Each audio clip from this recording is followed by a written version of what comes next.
শিক্ষা শুধু বই থেকেই পাওয়া যায় না। অনেক সময় কাছের মানুষগুলো না চাইতেই অনেক শিক্ষাই দিয়ে যায়। কচু পাতা দেখেছেন নিশ্চয়ই, যার ওপর সবুজ হলেও ভেতরটা কিন্তু চুলকনিতে ভরা। ঠিক তেমনই কিছু মানুষ আছে যাদের দেখতে বাইরে থেকে অনেকটাই মানুষের মতো হলেও ভেতরটা কিন্তু একেবারেই তা নয়।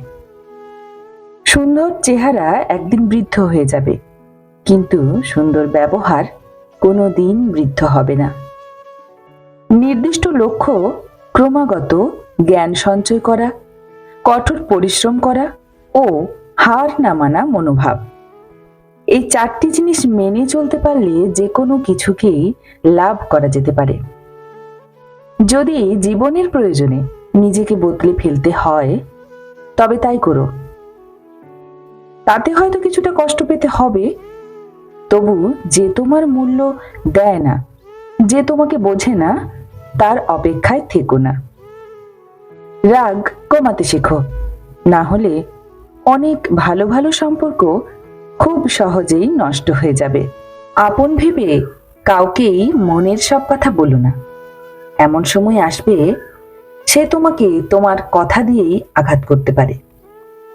প্রতিদিন সকালে নিজেকে এই চারটি কথা অবশ্যই বলবে।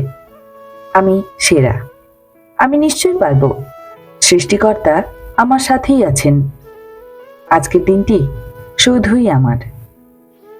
স্বপ্ন দেখতে শেখো, কারণ স্বপ্নই যদি না দেখো তাহলে তা সফল করবে কি করে। কাউকে হারিয়ে দেওয়াটা খুব সহজ, কিন্তু কঠিন হলো কারোর মন জয় করা। মানুষ বড়ই অদ্ভুত। ভদ্র আচরণকে ভাবে দুর্বলতা, আর বদমেজাজকে ভাবে ব্যক্তিত্ব।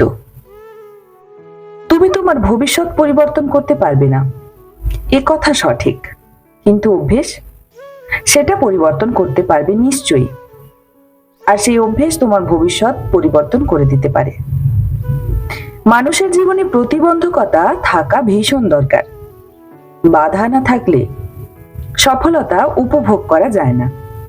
পুরনো বন্ধু হলো সোনা, আর নতুন বন্ধু হলো হিরে। তাই বলে নতুন বন্ধু পেয়ে পুরনো বন্ধুকে ভুলে যেও না। মনে রেখো, সোনা দিয়েই কিন্তু হিরেকে ধরে রাখতে হয়। স্বপ্ন সেটা নয় যেটা মানুষ ঘুমিয়ে দেখে।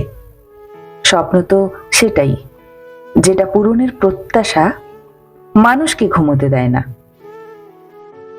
আমি দৃঢ়ভাবে বিশ্বাস করি, যতক্ষণ না একজন ব্যর্থতার স্বাদ অনুভব করছে ততক্ষণ তার মধ্যে সফল হওয়ার যথেষ্ট ইচ্ছে এবং সম্ভাবনা থাকে না।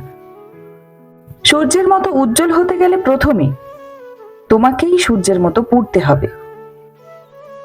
সফলতার গল্প পড়ো না, কারণ তা থেকে তুমি কেবল গল্পটিই পাবে।